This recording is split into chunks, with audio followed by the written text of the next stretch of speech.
অ্যাসোসিয়েশনের পক্ষ থেকে আজকে এই ক্ষুদ্র পরিসরে যে সংবর্ধনা অনুষ্ঠান এবং ধন্যবাদজনক যে অনুষ্ঠানটা আয়োজন করা হয়েছে, সবাইকে আবারও ধন্যবাদ এবং অভিনন্দন জানাচ্ছি। এই কারণে যে আমাদের একটা দীর্ঘদিনের একটা দাবি ছিল, একটা বহু প্রতীক্ষিত একটা দাবি, সেই দাবিটা আমাদের পূর্ণ হয়েছে। সেই দাবিটা ছিল, আমরা বহুদিন ধরেই আমাদের দুটি দাবি ছিল মূলত।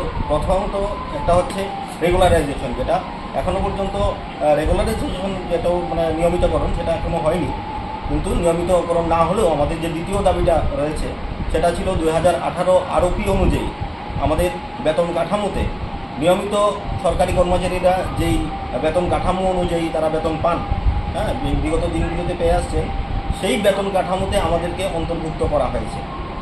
এবং সেই জন্যেই আমরা ত্রিপুরা সমগ্র শিক্ষা নন টিচিং অ্যাসোসিয়েশন এবং বিএমএস অনুমোদিত আমাদের ত্রিপুরা রাজ্য সরকারি কর্মচারী সংঘের সহযোগিতায় আমরা আজকে রাজ্য সরকারকে অনেক অনেক ধন্যবাদ জানাবো।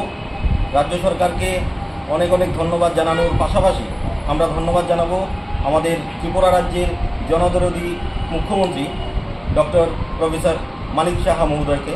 ওনার ঐকান্তিক চেষ্টায় আমরা আজকে এই সুন্দর একটা দিনে আমরা এটা বলতে পারছি যে আমরা অন্যান্য যে নিয়মিত কর্মচারীরা রয়েছেন তাদের সমতুল্য যে স্কেলটা রয়েছে সেই স্কেলে আমরাও অন্তর্ভুক্তি পেয়েছি, যেটা আমাদের বিগত দিনগুলিতে গ্রেড পে এবং বেসিক পে, একটা প্রত্যেক কর্মচারীদেরই গ্রেড পে এবং বেসিক পে ধরা থাকে, কিন্তু আমাদের বিগত দিনগুলিতে এই গ্রেড পে বেসিক পে কিচ্ছু ছিল না, যেটা ছিল এটা অনারারি, অর্থাৎ একটা সাম্মানিক দেওয়া হতো, কিন্তু বর্তমানে এটা স্যালারির অন্তর্ভুক্ত হয়েছে। যদিও আমরা তাদের থেকে একটা ফারাক রয়েছে, সামান্য একটা ফারাক রয়েছে, সেটা হচ্ছে অন্যান্য সুযোগ সুবিধা যেগুলি রয়েছে, যেমন ডিএ কিংবা হাউস রেন্ট কিংবা মেডিকেল অ্যালাউন্স, এইগুলি আমরা এখনও পাইনি, কেননা আমরা এখনও রেগুলার হইনি, অর্থাৎ নিয়মিত হইনি। নিয়মিত না হলেও আমাদেরকে 2018 আরওপি অনুযায়ী যে স্কেলটা রেগুলার যারা কর্মচারীরা যে স্কেলটা পান সেই স্কেলটা আমরাও পেয়েছি।